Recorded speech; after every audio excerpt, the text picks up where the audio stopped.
035's command. Hello everybody, Dr. Long here.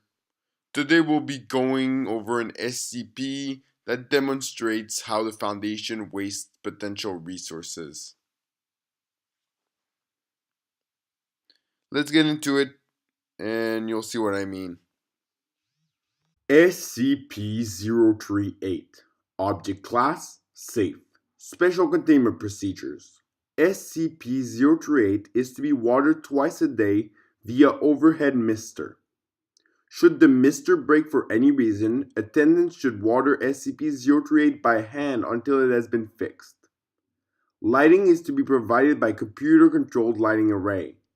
Attendants watering SCP-038 by hand and maintenance personnel fixing mister or lighting should wear hazmat suits to prevent accidental cloning. Description: SCP-038 was found in an abandoned farm in New York in 19. It was at first thought to be a common apple tree. However, upon closer inspection, it became apparent that SCP-038 was growing things other than apples, and in fact, other than fruit. SCP-038 has the ability to clone anything that touches its bark. Objects begin growing almost instantaneously and reach maturity within a matter of minutes. A weight limit of 90.9 kilograms, 200 pounds, per object has been previously recorded. Objects that SCP-038 has thus far cloned include apples, oranges, watermelons, eggplant, candy bars, snack food, see Addendum 1, televisions, toasters, laptops, keys, see Addendum 2, chairs, wine, DVDs, CDs, see Addendum 3, cats, dogs, and people. Human and animal cloning through SCP-038 is not recommended, as they appear to age quickly. The majority of these clones live on average 2 weeks. After thorough examination of the deceased clone, it had been determined that they had begun to ferment before death. Object is currently held on Site-23, and there is currently no plans to move it. Addendum 1. Dr. Klein has requested that personnel discontinue the cloning of items from the vending machine. See Document 338-1. Addendum 2. Dr. Klein has requested that personnel discontinue the cloning of personal items. See Document 338-1. Dr. Klein has requested that personnel discontinue the cloning of movies and music. See Document 338-1. Addendum 4. Dr. Klein has requested that personnel discontinue the cloning of cans of Miller's, Budweiser's, and Foster's. Dr. Klein has furthermore expressed customary disapproval of the quality of such cloned items. See Document 338-1B. Document 338-1. I would like to remind personnel that SCP-038 is not, I repeat, not a toy. It should not be used for cloning car keys, movies, music, or items from the vending machine.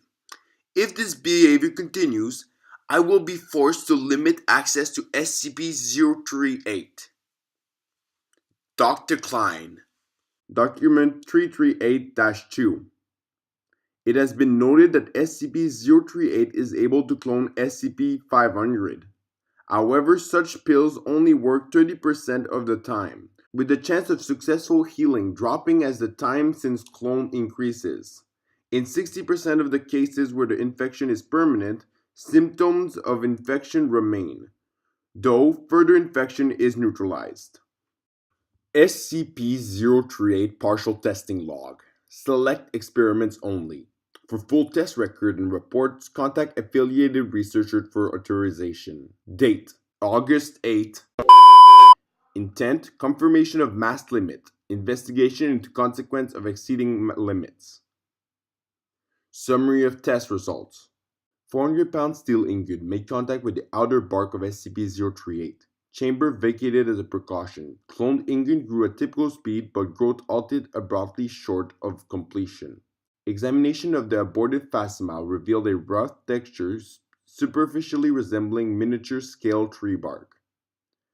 Item detached from SCP-038 as typical, and was subsequently found to weigh exactly 90.91 kilograms, or almost precisely 200 pounds. Date: August 8. Intent: investigation into duplication of non-biological animated matter.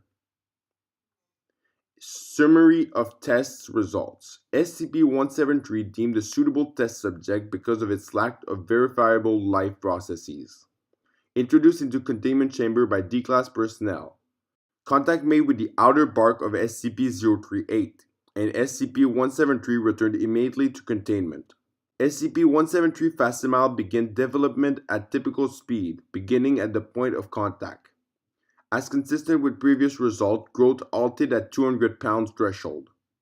In this case, terminating development after replicated the head, the right arm, and partial upper torso. Class D test subject was ordered to break eye contact with the clone. When test subject eventually blinked, no movement was observed from the clone material. Extinguishing and re-establishing of containment chamber light supply revealed no apparent reaction from the clone material. During storage of clone portion of SCP-173, it was observed that the partial facsimile was in fact making violent gestures at dramatically slower rates. Movement was shown to continue regardless of state of observation.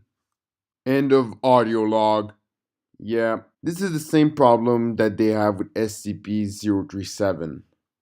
They're mismanaging the resources. SCP-037 could be used for some Dyson sphere or something. And this tree, do I even need to specify what could be done with this tree? We could literally have endless resources. We could end any problem. Anyway, there's probably a reason O5 is wise usually. I'll see you guys in the next one.